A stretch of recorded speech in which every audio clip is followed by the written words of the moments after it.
പത്താമതേത്തിൻ്റെ അന്ന് പൊന്നുവിൻ്റെ വീടിൻ്റെ അടുത്തുള്ള 2 അമ്പലങ്ങളിലാണ് ഉത്സവം നടക്കുന്നത്. അങ്ങനെ നമ്മൾ തൊഴുവാനായിട്ട് ആദ്യം വന്നത് മുളങ്കാടകം ദേവി ക്ഷേത്രത്തിലോട്ടായിരുന്നു. ഇവിടുത്തെ പ്രധാന പരിപാടി എന്ന് പറയുന്നത് ഗരുഡൻ തൂക്കാണേ. ഈ കാണുന്നത് ഈ അമ്പലത്തിലെ കാവാണ്. ശരിക്കും ഒരു കാടിനുള്ളിൽ കയറിയ ഫീലായിരുന്നു ഈ കാവിലോട്ട് വന്നപ്പോൾ. ഞാൻ ഈ അമ്പലത്തിൽ ഫസ്റ്റ് ടൈം ആയിരുന്നു പോയത്, അതുകൊണ്ട് ഇതൊക്കെ കണ്ടാകെ വണ്ടടിച്ചിരിക്കുമായിരുന്നു ഞാൻ. അത് കഴിഞ്ഞ് നമ്മൾ അവിടുന്ന് തൊഴുതിറങ്ങിയിട്ട് നേരെ അടുത്ത അമ്പലത്തിലോട്ട് പോയി. അപ്പോൾ ഇതാണ് വിഷ്ണുത്താവ് ഭഗവതി ക്ഷേത്രം. ഈ അമ്പലത്തിലെ ഉത്സവത്തിന് ഞാനൊരു 4-5 വർഷമായിട്ട് വരുന്നുണ്ടേ. നമ്മൾ ചെന്ന് കുറച്ച് സമയം പുറത്ത് നിന്ന് കഴിഞ്ഞിട്ടാണ് പിന്നെ തൊഴുതിറങ്ങിയപ്പോൾ ആ കുതിരയൊക്കെ കിടക്കുന്നത് കണ്ടു.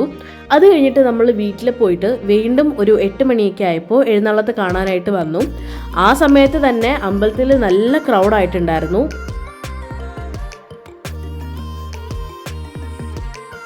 അങ്ങനെ അവിടെ നിന്നപ്പോൾ കുതിരയെടുപ്പും കാര്യങ്ങളുമൊക്കെ വന്നു. ഇതേ സമയത്ത് അമ്പലത്തിനകത്താണെങ്കിൽ പള്ളിവേട്ട നടക്കുമായിരുന്നു.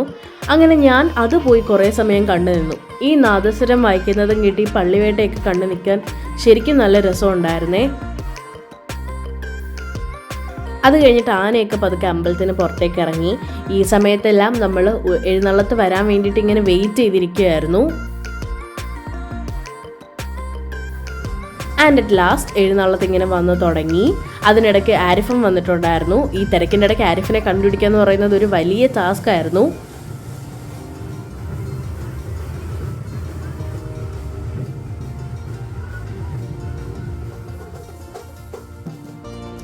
ഒത്തിരി ഫ്ലോട്ടുകളും അതേപോലെ തന്നെ കുറേ ചെണ്ടമേളം ടീംസും ഒക്കെ ഉണ്ടായിരുന്നെങ്കിലും ഇതിന് വേണ്ടിയിട്ടാണ് നമ്മൾ വെയിറ്റ് ചെയ്ത് നിന്നത്.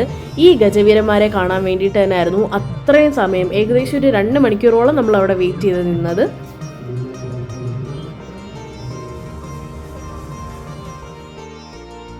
അങ്ങനെ ഉത്സവമൊക്കെ ഓൾമോസ്റ്റ് തീരാറായപ്പോൾ നമ്മൾ ഗാനമേള കാണാനായിട്ട് വന്നിരുന്നു. പ്ലേബാക്ക് സിംഗർ ശ്രേയ ജയദീപും ടീമുമായിരുന്നു ഇന്ന് ഗാനമേളയ്ക്ക് വന്നിരുന്നത്.